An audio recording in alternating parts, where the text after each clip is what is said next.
বিসমিল্লাহির রহমানির রহিম।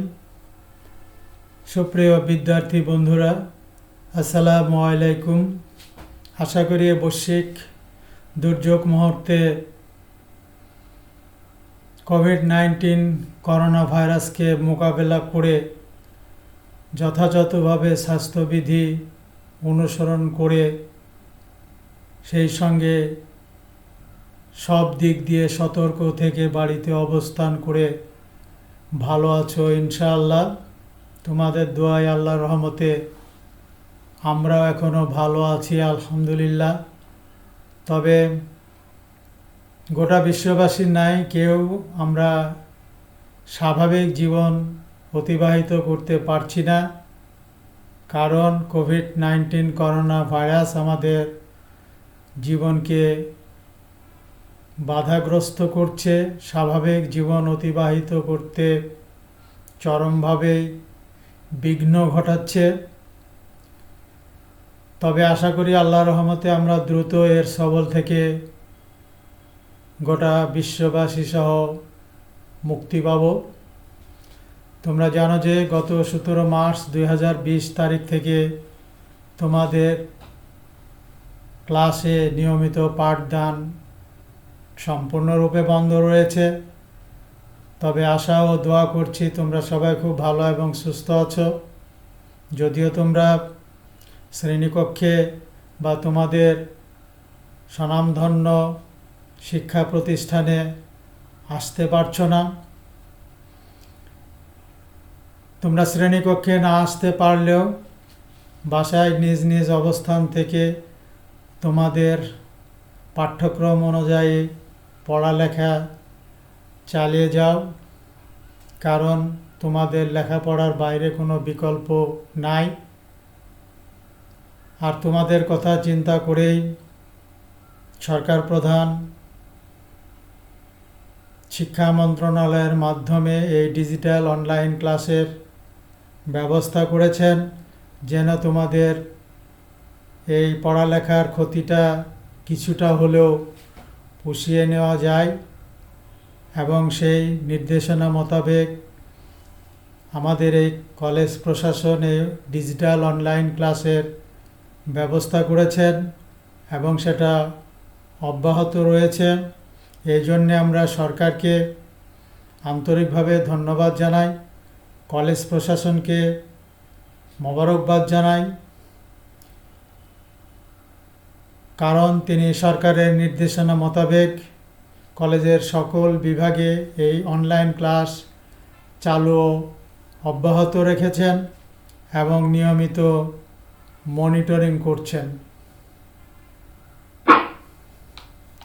আজকে তোমাদের সঙ্গে এই ক্লাস পরিচালনায় রয়েছি আমি প্রফেসর মোহাম্মদ মঈনুদ্দিন, বিভাগীয় প্রধান, ইসলামের ইতিহাস ও সংস্কৃতি বিভাগ, new government degree college, Rajshahi.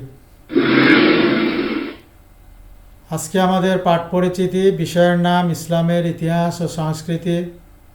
এটি অনার্স তৃতীয় বর্ষের একটি ক্লাস। এর আগে এই পত্রের আমরা 4টি ক্লাস শেষ করেছি। এটি পঞ্চম ক্লাস। এটি শিরোনাম ইসলামের ধর্মীয় নীতি ও প্রতিষ্ঠানসমূহ এবং সাহিত্য বিজ্ঞানের ক্রমোন্নতি।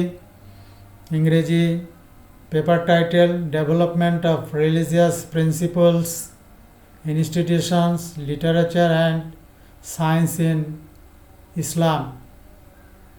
Paper code 23-16-15। এটি অনার্স তৃতীয় বর্ষের ক্লাস। আগেই বলেছি যে 4টি ক্লাস আমরা শেষ করেছি। চতুর্থ ক্লাস যেখান থেকে শেষ করেছি আমরা আজকের এই পঞ্চম ক্লাস সেখান থেকেই শুরু করব, তারপর থেকে শুরু করব। আজকে আমরা আলোচনা করব মহানবী সাল্লাল্লাহু আলাইহি সাল্লামের যুগে শিক্ষা ব্যবস্থা, উমাইয়া আমলে আরবি কবিতা ও সাহিত্য, আব্বাসীয় যুগের কবিতা এবং পারস্যের কবিগণ সম্পর্কে আমরা সংক্ষেপে জানার চেষ্টা করব। প্রিয় বিদ্যার্থীরা, এখানে কিছু গ্রন্থের নাম দেখানো হচ্ছে। এই গ্রন্থগুলো আমরা আগের 4টি ক্লাসেও বলেছি যে নতুনভাবে গ্রন্থগুলো আমরা বলছি না।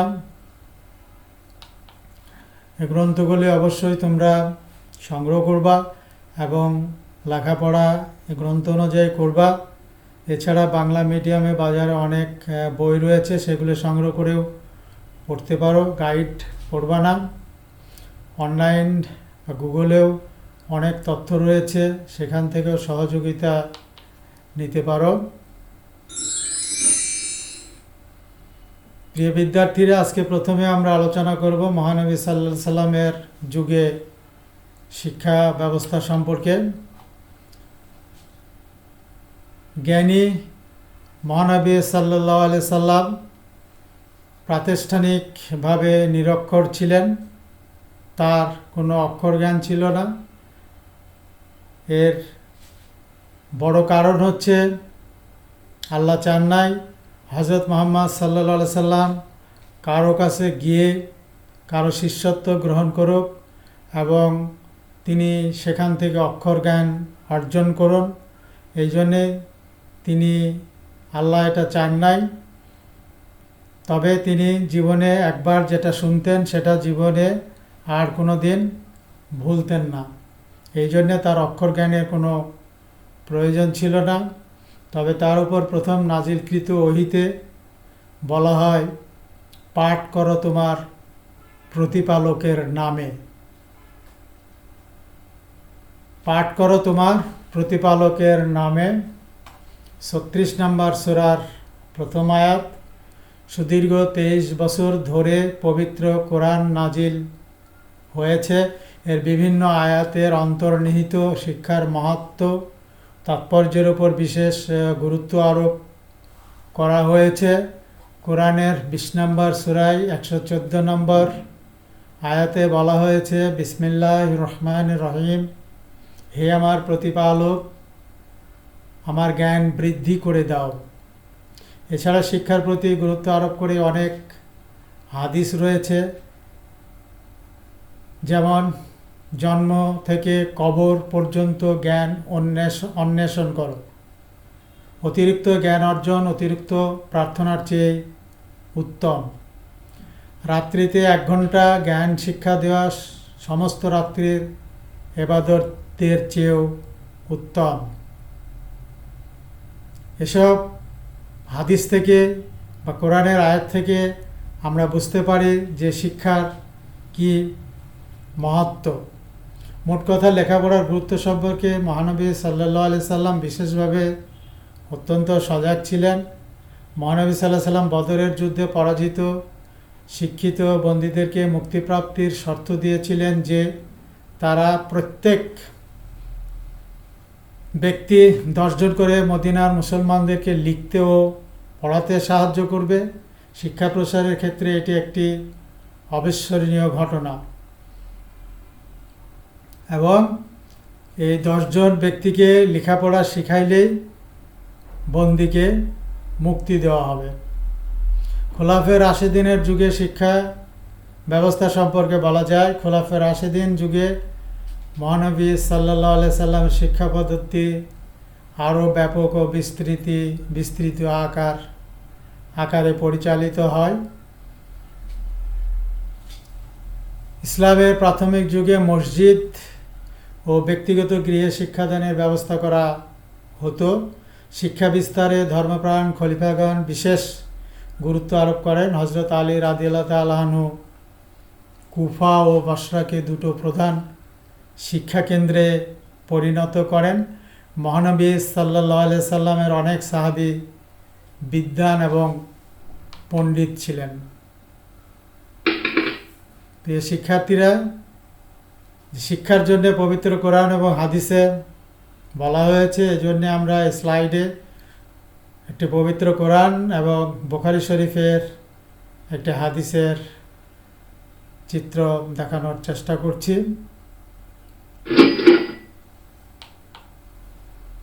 এবারে আমরা আলোচনা করব উমাইয়া আমলে আরবি কবিতা সাহিত্য সম্পর্কে। উমাইয়া আমলে আরবি কবিতা সাহিত্য সম্পর্কে বলতে গেলে বলা যায়, উমাইয়া যুগে আরবি ভাষা ও সাহিত্যের উৎকর্ষ সাধিত হয়। Mecca, Medina, Najd, Khorasan, Syria, মিশর প্রভৃতি অঞ্চলে কাব্যচর্চা শুরু হয়। কবিতা হলো মানব জীবনের দর্পণ। বিভিন্ন মুসলিম সম্প্রদায়ের চিন্তাধারা ফুটে উঠেছে এ যুগের বিভিন্ন কাব্যে। এতে ইসলামী ভাবধারাও প্রকটভাবে ফুটে উঠেছে। উমাইয়া যুগের কবিতার বৈশিষ্ট্য সম্পর্কে বলতে গেলে বলা যায়, জীবনের কোলাহল, যুদ্ধ বিগ্রহের উপদ্রব, বিপরীত চিন্তাধারার সমাবেশ ও গোষ্ঠীপ্রীতির প্রভাব আরবি সাহিত্য চর্চার প্রধান উপকরণ সেই সময় কবিতাকে প্রভাবিত করেছে। অর্থাৎ উমাইয়া যুগে কবিতাকে এগুলি প্রভাবিত করেছে। ধীরে ধীরে কবিতা একটি পেশায় পরিণত হয়। মরু অঞ্চলের কবিরা ছিলেন দক্ষ। এ যুগে কবিরা ব্যঙ্গ বিদ্রূপাত্মক কবিতার ব্যাপক প্রসার ঘটান। খোলাফায়ে রাশিদিনের যুগে প্রশংসামূলক কবিতার তেমন বাড়াবাড়ি ছিল না, কিন্তু উমাইয়া যুগে এসে প্রশংসার ক্ষেত্রে বাড়াবাড়ি ও অতিরঞ্জন শুরু হয়, যা চাটুকারিতা পর্যায়ে চলে যায়। তাছাড়া এ সময় বীরত্বগাথা, শোকগাথা, প্রণয়গীতি প্রভৃতি কবিতার চর্চা শুরু হয়। এ সময় প্রখ্যাত কবিদের মধ্যে অন্যতম ছিলেন উমর ইবনে আবি রাবিয়া, আল আক্তাল, আল ফরাজদাক, জারির প্রমুখ। উমার ইবনে আলী রাবিয়া সম্পর্কে বলা যায়, তিনি কুরাইশ গোত্রের মাখজুম শাখার লোক ছিলেন। তিনি বাল্যকাল থেকে কবিতা লিখতেন, আর প্রথম দিকের কবিতা সমাদৃত না হলেও পরে তিনি আরবদের রোমান্টিক কবি হিসাবে অত্যন্ত পরিচিতি লাভ করেন। তিনি সুন্দরের পূজারী ছিলেন। নারী সৌন্দর্যের প্রতি তার প্রচণ্ড দুর্বলতা ছিল।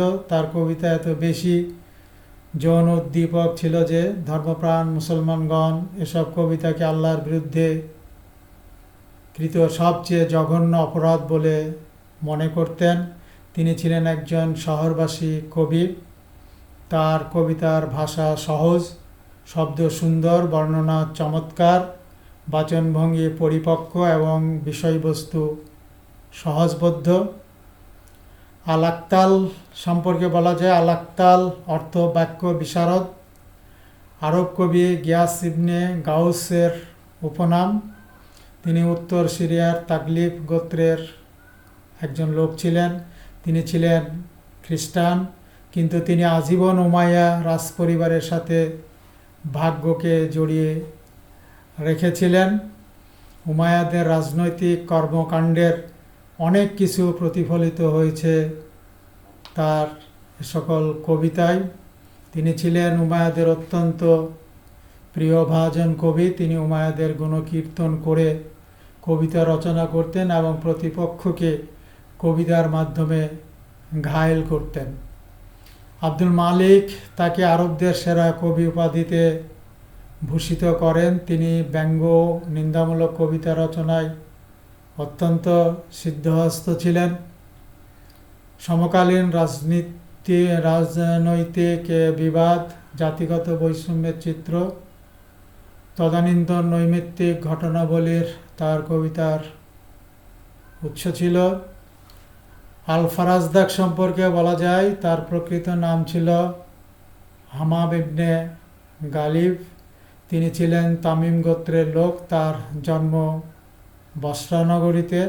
তার বাল্যকাল সম্পর্কে তেমন কিছু জানা যায় না। তার চাচাতো বোন নোয়ারকে কবি ছলে বলে কৌশলে ভুলিয়ে গিয়ে বিয়ে করেন, তবে তার বিয়ে স্থায়ী হয়নি। কিছুদিনের মধ্যে তাদের দাম্পত্য জীবনের বিচ্ছেদ ঘটে। তিনি আলী বংশীয় লোকদের প্রতি অত্যন্ত সহানুভূতিশীল ছিলেন। আব্দুল মালিক হতে দ্বিতীয় ইয়াজিদ পর্যন্ত খলিফাদের সম্মানে তিনি কাসিদা রচনা করেন। তার রচিত কবিতার উত্তম শব্দ চয়ন, গুরুগম্ভীর বাচন ভঙ্গি এবং নানারূপ কঠিন শব্দ ব্যবহৃত হয়। হিজা কবিতা রচনাতেও তিনি সিদ্ধহস্ত ছিলেন। প্রথম জীবনে তিনি পাপাচারে আসক্ত থাকলেও শেষ জীবনে তিনি তওবা করেন এবং অতীত কর্মের জন্য দুঃখ অনুতাপ প্রকাশ করে কবিতা রচনা করেন। সালাত, তাকওয়া, পুনরুত্থান দিবস, হিসাব নিকাশ, নবীদের ঘটনাবলী প্রভৃতির প্রয়োগ তার কবিতায় প্রচুর দেখা যায়। জারির ইবনে আতিয়া সম্পর্কে বলা যায় তিনি উমাইয়া যুগের ব্যঙ্গ কবির একজন অন্যতম। তামিম গোত্রে তার জন্ম। তিনি উমাইয়া শাসকদের প্রশংসায় অনেক কবিতা রচনা করেন। তিনি হাজ্জাজ বিন ইউসুফের রাজসভায় কবি নিযুক্ত হন। কবিতার কাসিদা রচনা করে খলিফা আব্দুল মালিকের মনোরঞ্জনের সমর্থ হন। আল আকতালের কারণে শেষ পর্যন্ত তার সাথে খলিফার সম্পর্ক টিকে থাকেনি। যা হোক, তিনি ব্যক্তি জীবনে অত্যন্ত কৃপণ ছিলেন। তিনি নিজে বলতেন, আমি কখনো প্রেম করিনি, যদি করতাম তাহলে এমন প্রেমের কবিতা রচনা করতাম যা শুনে বৃদ্ধা তার যৌবনের জন্য কাঁদত। জারির কাব্য রচনার সাধারণ সহজ সরল ভাষার ব্যবহার করতেন। এছাড়া সাধারণ মানুষের কাছে তার কবিতার কদর ছিল অত্যন্ত বেশি। প্রিয় বিদ্যার্থীরা, সেই সময়ের সাংস্কৃতিক দৃশ্য এই স্লাইডে দেখানো হচ্ছে। কবিরা নেচে গিয়ে কবিতা পাঠ করতেন, কবিতা লিখতেন, সেটাই বোঝানো হচ্ছে। এবারে আমরা সংক্ষেপে আলোচনা করব আব্বাসীয় যুগের কবিতা সম্পর্কে। আব্বাসীয় শাসকগণ জ্ঞান, বিজ্ঞান, সাহিত্য, সংস্কৃতির উদার পৃষ্ঠপোষক ছিলেন। বিভিন্ন থেকে দেশীয় বিদেশি পণ্ডিতেরা বাগদাদে, বিভিন্ন দেশ থেকে দেশি বিদেশিরা পণ্ডিতরা বাগদাদে আসেন। এ যুগের কবিরা অতিমাত্রায় রাজদরবারের পৃষ্ঠপোষকতা ওপর নির্ভর করতেন বলে আরবি কাব্যের সুর তোষামোদমূলক হয়ে ওঠে। আব্বাসীয় যুগে অনেক কবি সাহিত্যিকের আগমন ঘটেছে। তার মধ্যে বাশরার ইবনে বুরদ, আবু নওয়াস, আবুল আতাহিয়া, মুতান্নবী, আবু আলাল মাওয়াবি প্রমুখ পাঁচজন কবিকে এই যুগের প্রতিনিধিত্বকারী কাব্য প্রতিভারূপে গণ্য করা যেতে পারে। বাশরার ইবনে বুরদ সম্পর্কে বলা যায় তিনি ইরানে বংশোদ্ভূত একজন প্রসিদ্ধ কবি। তিনি উমাইয়া আব্বাসীয় যুগে উভয় যুগই পেয়েছেন, তবে তিনি আব্বাসীয় যুগের কবি হিসেবেই খ্যাতি লাভ করেন। তিনি ছিলেন জন্মান্ধ। তিনি বাল্যে বসরা কুফায় শিক্ষা গ্রহণ করেন। তিনি আব্বাসীয় আমলের একমাত্র কবি যার কবিতা ব্যাকরণবিদগণ উদাহরণ হিসাবে ব্যবহার করে থাকেন। অন্ধ হওয়া সত্ত্বেও আল্লাহ প্রদত্ত প্রতিভা বলে তিনি তৎকালীন বিবিধ জ্ঞান বিজ্ঞানে শুধু শ্রবণের মাধ্যমে ব্যুৎপত্তি অর্জন করেন। তার অনুভূতি ছিল অত্যন্ত গভীর ও কল্পনা শক্তি ছিল অত্যন্ত প্রখর। মাত্র 10 বছর বয়সে তিনি মুখে মুখে কবিতা রচনা শুরু করেন। চোখে না দেখেও তিনি কিভাবে সৌন্দর্যের বর্ণনা দেন এবং সুন্দর সুন্দর উপমার ব্যবহার করেন, সত্যি আশ্চর্য ব্যাপার। এ প্রশ্নের উত্তরে তিনি বলেন, তারা বলে যাকে তুমি দেখোনি তার সম্বন্ধে এত কথা বলো কি করে? আমি তোমাদের বলি, চোখের ন্যায় কখনো অন্তরকে প্রকৃত অবস্থা অবহিত করতে পারে। আমি তোমাদের বলি, চোখের ন্যায় কানও অন্তরের প্রকৃত অবস্থা অবহিত করতে পারে। প্রেমিক চোখ দিয়ে নয়, অন্তর দিয়েই দেখে। তার কবিতার জনপ্রিয় ছিল প্রচুর। যুবক যুবতী তার কাছে তার কবিতা শোনার জন্য ভিড় জমাতো। তার অনেক জনপ্রিয় কবিতা লোকমুখে পরিবেশিত হতো। তিনি ব্যঙ্গ কবিতা রচনায় অত্যন্ত সিদ্ধহস্ত ছিলেন। তিনি প্রশংসা গীতি রচনা করে প্রচুর অর্থ উপার্জন করেন। বাগ্মী হিসাবে তার প্রচুর খ্যাতি ছিল। তিনি অন্যের সমালোচনা করতে খুব পছন্দও করতেন। তিনি ছিলেন তার যুগের শ্রেষ্ঠ স্বভাব কবি। তিনি বলতেন, বিধাতাকে ধন্যবাদ যে আমি অন্ধ, যে সমস্ত বস্তু আমি ঘৃণা করি তা আমাকে দেখতে হয় না।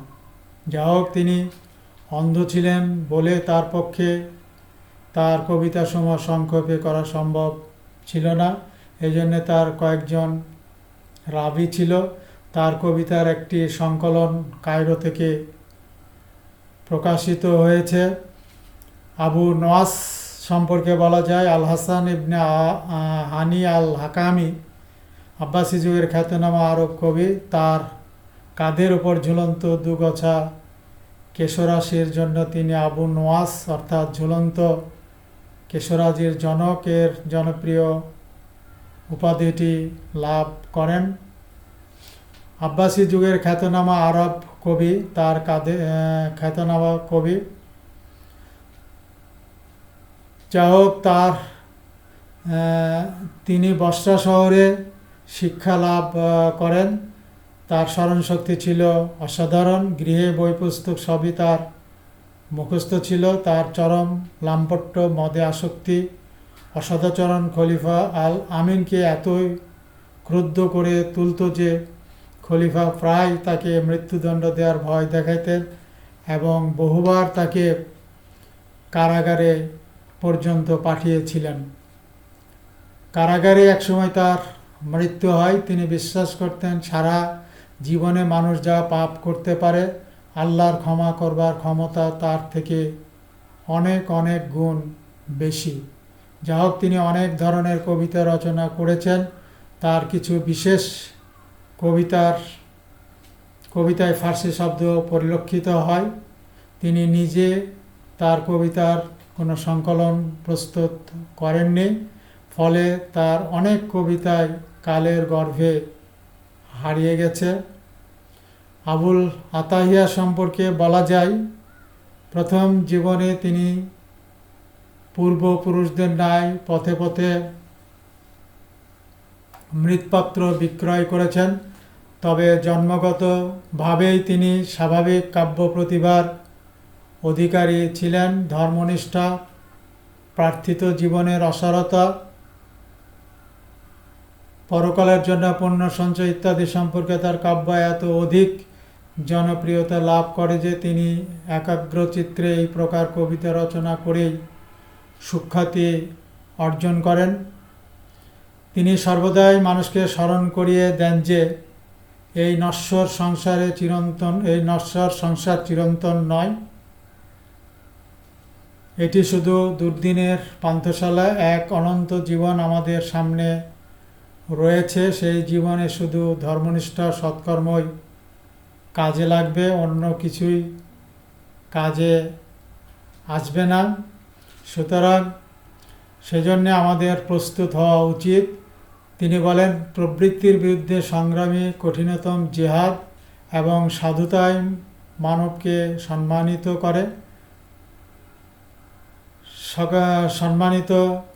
করে। তিনি আরও বলেন, মৃত্যুর জন্যেই বংশবৃদ্ধি, ধ্বংসের জন্যে অট্টালিকা নির্মাণ।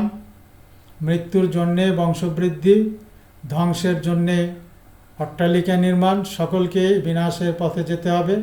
ফার্সি সাহিত্যে শেখ সাদির যে স্থান, আরবি কাব্যে আবুল আতাহিয়ার প্রায় অনুরূপ স্থান। তিনি অনর্গল পদ্যে অনায়াসে কথা বলতে পারতেন। আল মুতানব্বি সম্পর্কে বলা যায়, তিনি একজন আব্বাসীয় বংশের শ্রেষ্ঠ কবি। তার নাম আহমদ ইবনে হুসাইন আল জুফি, উপাধি আল মুতানব্বি অর্থাৎ নবুয়তের মিথ্যা দাবিদার। এই নামেই তিনি সমধিক পরিচিত। তবে মুতানব্বি শব্দের অর্থ তিনি নিজে বলেছেন, এটি নাবোয়া শব্দ থেকে উদ্বুদ্ধ, যার অর্থ উচ্চ স্থান। প্রকৃতপক্ষে তিনি ছিলেন কাব্য জগতের সুউচ্চ মর্যাদার অধিকারী, তাই তিনি মুতানব্বি নামে আখ্যায়িত হন।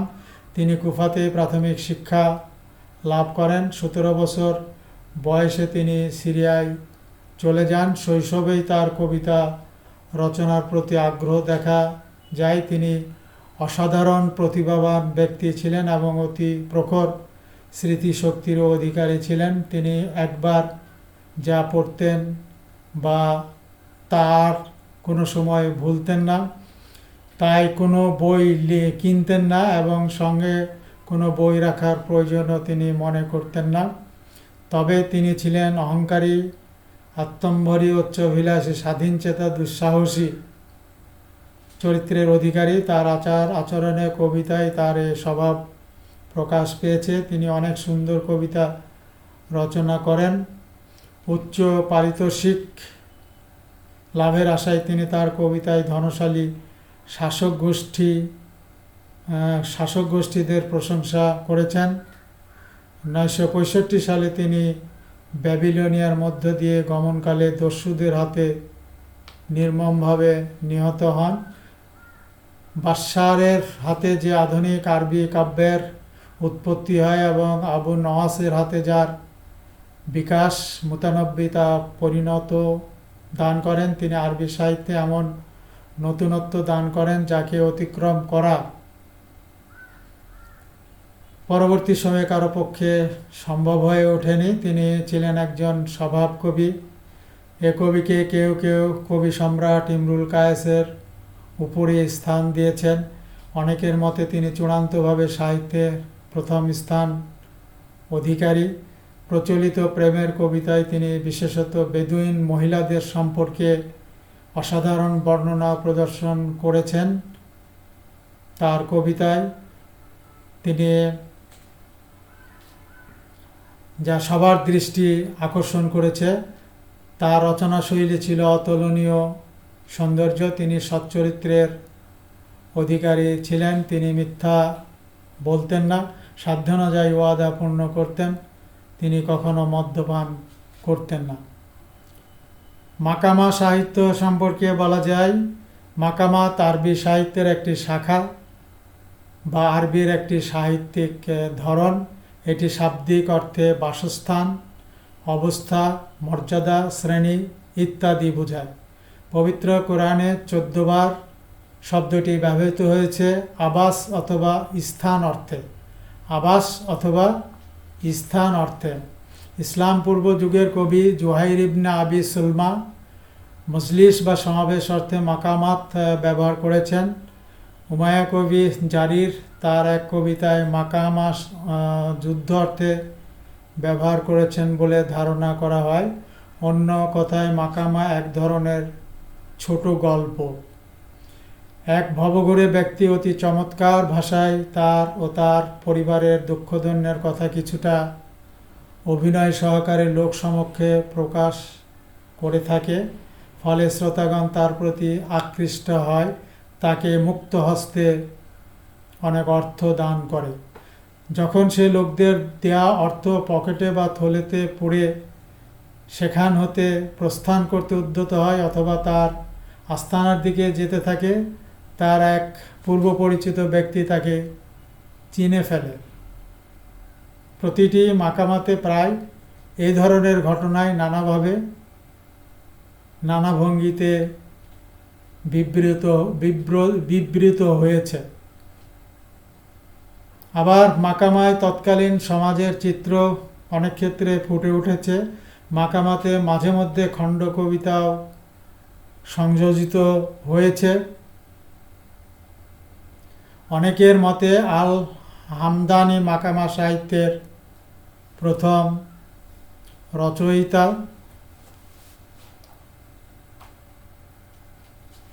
তার অনেক পরে আল হারিরি মাকামাত রচনা করেন। তার রচিত মাকামাতের সংখ্যা 50।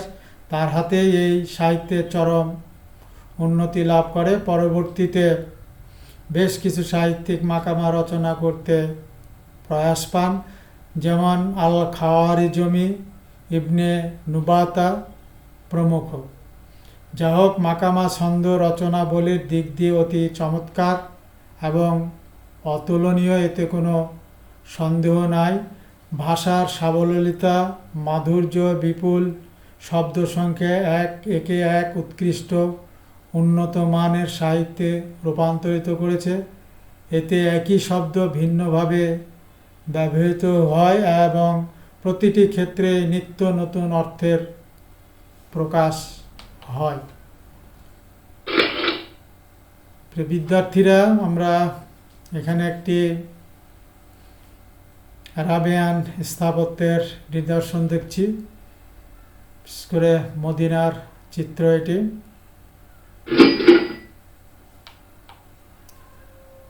আমরা এবার পারস্যের কবিদের সম্পর্কে সংক্ষেপে আলোচনা করার চেষ্টা করব। প্রাথমিক যুগের ফার্সি সাহিত্য গদ্য প্রধান ছিল। বস্তুত পারস্যের প্রধান শিল্প কবিতার মাধ্যমে পারসিকগণ তাদের অনুভূতি, চিন্তাধারার মার্জিত রূপ প্রকাশ করেছে। পারস্যের কয়েকজন বিখ্যাত কবির সম্পর্কে একটি সংক্ষিপ্ত ধারণা উপস্থান করার আমরা চেষ্টা করব।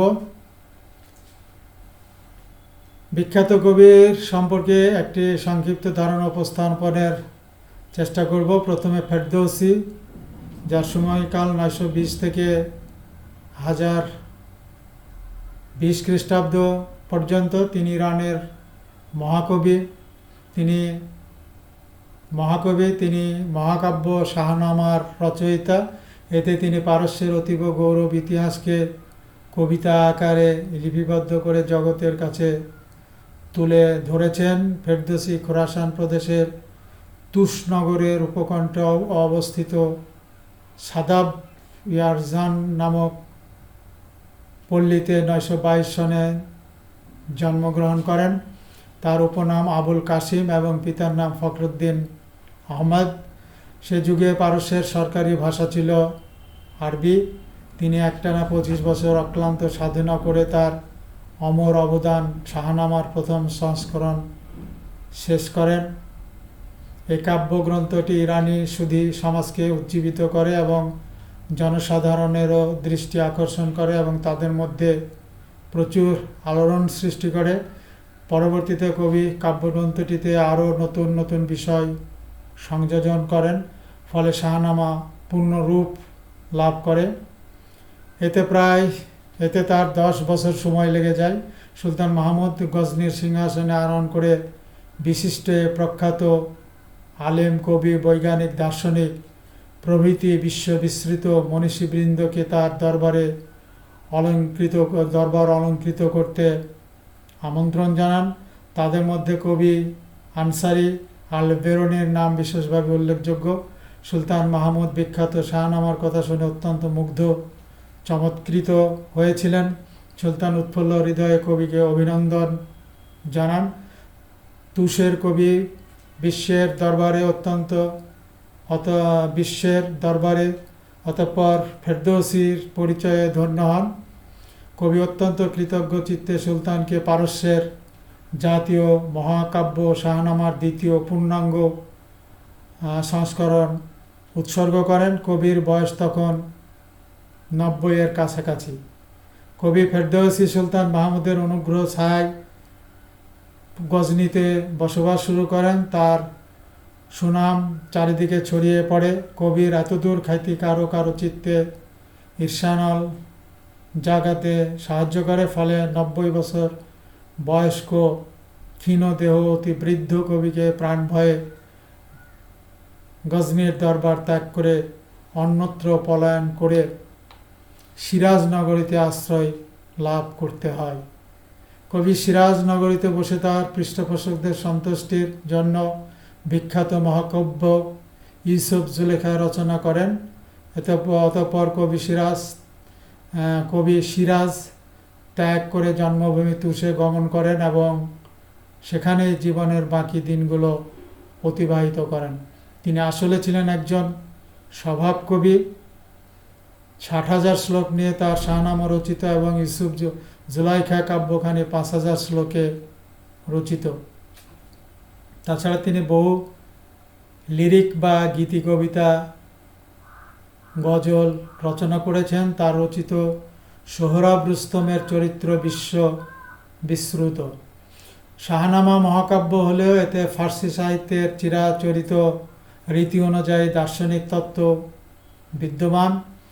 এজন্য ইউরোপীয় পণ্ডিতগণ একে এক বাক্যে ফেরদৌসীকে প্রাচ্যের হোমার নামে অভিহিত করেছেন। মহাকাব্য এপিক রচনায় প্রেক্ষাপটে ভারতীয় রামায়ণ ও মহাভারত ব্যতীত প্রাচ্য জগতের আর কাব্যই শাহনামার সঙ্গে তুলনীয় নয়। শাহনামা পারস্যের পৌরাণিক লোকগাথার চরম জ্ঞান ভাণ্ডার। এতে পারস্যের সব ইতিবৃত্তের উপাখ্যানের একত্রে এক বিচিত্র সমাবেশ ঘটেছে। উমর খাইয়াম সম্পর্কে বলা যায়, তিনি বিশ্ববিখ্যাত ইরানি বৈজ্ঞানিক, জ্যোতির্বিদ ও রুবাই রচয়িতা কবি। তার পূর্ণ নাম আবুল ফাতাহ উমর ইবনে ইব্রাহিম আল খায়াম। ধারণা করা হয় যে 1038 থেকে 1048 সনের মধ্যে কোনো এক সময় নিশাপুরে তিনি জন্মগ্রহণ করেন। তার পৈতৃক ব্যবসা হতে খোয়ামি বা তাবুওয়ালা উপাধি তিনি গ্রহণ করেন। তিনি নিশাপুরে শিক্ষা জীবন শুরু করেন। সেখানে তিনি গণিত, জ্যোতির্বিদ্যা, দর্শন, গ্রিক ভাষা, গ্রিক দর্শন, বিজ্ঞানসমূহে উপযুক্ত শিক্ষা লাভ করেন। জানা যায় যে একই শ্রেণীর ছাত্রদের মধ্যে 3 জন বিশেষ ঘনিষ্ঠ ছিলেন। তারা হলেন উমর খাইয়াম, তুস হতে আগত নিজামুল মুলক এবং জনৈক বিভ্রান্ত ধর্মবোধ সম্পন্ন ব্যক্তির পুত্র আল হাসান ইবনে সাবা। ছাত্রজীবনে হাসান প্রস্তাব করেন যে কর্মজীবনে তাদের একজন বড় সৌভাগ্য লাভ করলে অপর দুজনের সঙ্গে তা ভাগ করে নিবেন। এতে তারা প্রতিজ্ঞাবদ্ধ হন। কর্মজীবনে নিজামুল মুলক সেলজুক বংশের শ্রেষ্ঠ শাসক জালালউদ্দিন মালিক শাহের উজির-ই আজম নিযুক্ত হন। সারা জীবন জ্ঞান বিজ্ঞানের একনিষ্ঠ পৃষ্ঠপোষক নিজামুল মুলক রাষ্ট্রনীতি বিষয়ক সিয়াসত নামক গ্রন্থটি ছাড়াও তার জীবনের শ্রেষ্ঠ কীর্তি বাগদাদের সুবিখ্যাত নিজামিয়া মাদ্রাসা স্থাপন করেন। এ সময় হাসান সাবা নিজামুল মুলকের সাথে সাক্ষাৎ করলেন। নিজামুল সুলতানকে অনুরোধ করে তাকেও উজির নিযুক্তির ব্যবস্থা করেন, কিন্তু হাসান বিশ্বাসঘাতকতা করে প্রধানমন্ত্রী হতে চেষ্টা করলে তাকে এবং প্রধানমন্ত্রী হতে চেষ্টা করলে তাকে পদচ্যুত বিতাড়িত করা হয়। তিনি প্রতিশোধ গ্রহণের জন্য একটি গুপ্তঘাতক দল সৃষ্টি করেন। ইতিহাসে এটি অ্যাসাসিয়ান নামে পরিচিত। হাসানের প্রেরিত ঘাতকের ছুরিকাঘাতে নিজামুল মুলক নিহত হন। নিজামুল মুলক তার অপর বন্ধু উমর খাইয়ামকে জ্ঞান চর্চায় আত্মনিবেদনের জন্য রাষ্ট্রীয় বৃত্তির ব্যবস্থা করেন। উমর খাইয়াম অমর হয়ে আছেন একজন শক্তিশালী কবি হিসেবে। স্বদেশে তিনি সমাদৃত না হলেও 19 ও 20 শতকে তিনি ইউরোপে কবি হিসেবে পরিচিতি লাভ করেন।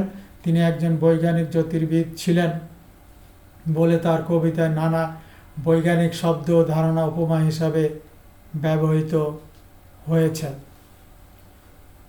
তার প্রধান কাব্যগ্রন্থ রুবাইয়াত, চতুষ্পদী কবিতা, 4 ছত্রের কবিতা বলে এর নাম।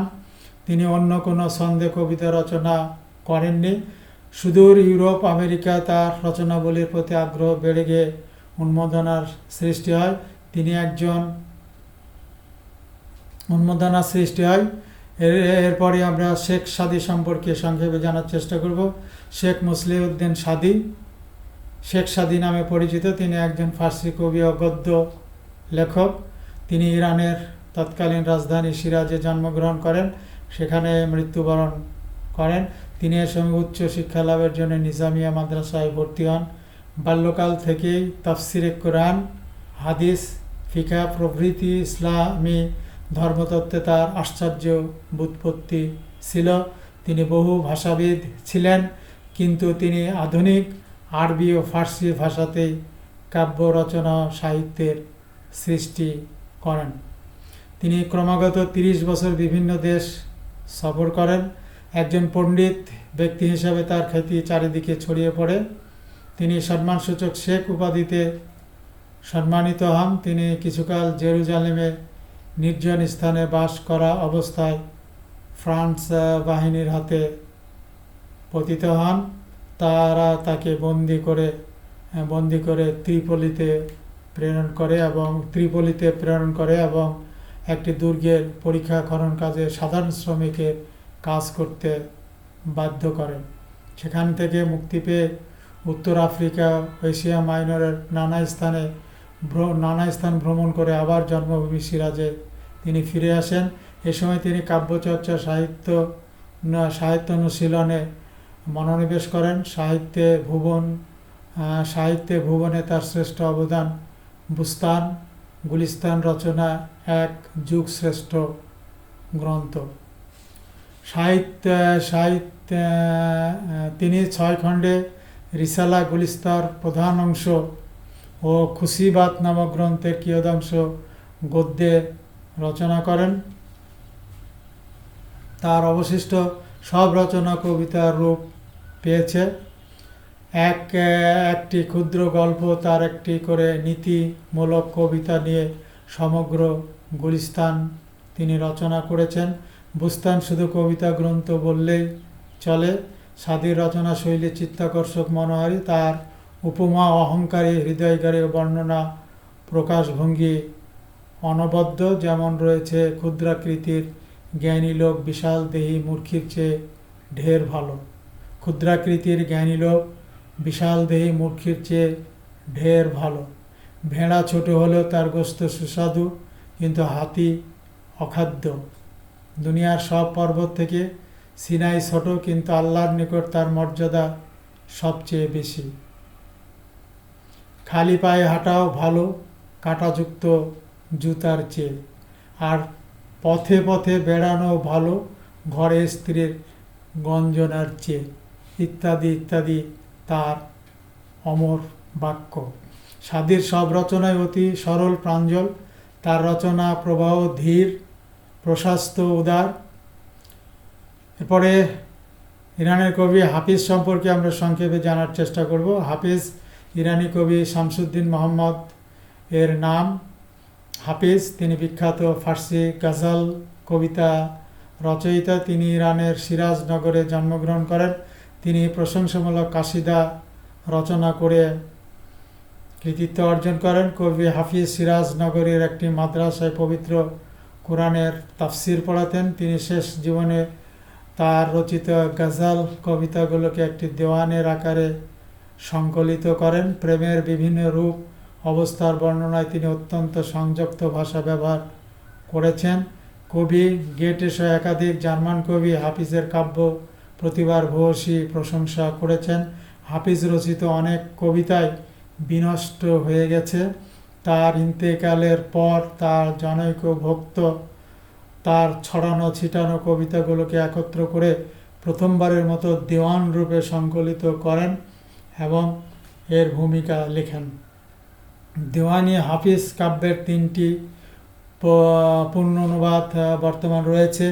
দেওয়ানি হাফিজ এর মীর ওয়ালিউল্লাহ কর্তৃক রচিত উর্দু ভাষাগ্রন্থ লিসানুল গায়ব অত্যন্ত জনপ্রিয়তা অর্জন করে। প্রিয় শিক্ষার্থীরা, এখানে আমরা শতাব্দীর শ্রেষ্ঠ কবি মহাকবি ফেরদৌসির একটি চিত্র দেখছি, সংগ্রামী ব্যক্তির জীবনী। এই মহাকবি ফেরদৌসি। সুপ্রিয় শিক্ষার্থীরা, আজকে এই পত্রের আলোচনা এ পর্যন্তই। এবারে নিয়মমাফিক ধন্যবাদ দেওয়ার পালা। তবে ধন্যবাদ সবাইকে দেওয়াই হবে। তার আগে আবারও বলছি, প্রিয় শিক্ষার্থী বন্ধুরা, তোমরা যে যেখানে যেভাবে অবস্থান করছো ভালো থাকো, বাড়িতে থাকো, নিজে পরিষ্কার পরিচ্ছন্ন থাকো, অন্যকে এ ব্যাপারে সহযোগিতা করো। একান্ত প্রয়োজনে বাইরে যেতে হলে অবশ্যই ভালো মানের মাস্ক ব্যবহার করবে এবং স্বাস্থ্যবিধি কঠোরভাবে মেনে চলবে। আর ইতিমধ্যে যারা প্রাণঘাতী কোভিড-19 ভাইরাসে মৃত্যুবরণ করেছেন তাদের আত্মার মাগফিরাত আমরা সবাই মিলে কামনা করছি, এবং যারা আক্রান্ত হয়ে চিকিৎসাধীন রয়েছেন তাদের সুস্থতাও কামনা করছি। সেই সাথে কামনা করি আল্লাহ যেন বাংলাদেশ সহ গোটা বিশ্ববাসীকে এই করোনার বিপর্যয় থেকে অচিরেই মুক্তি দেন। I wish Allah to save the whole world, including our Bangladesh, from this catastrophe soon. Thanks everyone. See you soon, inshallah.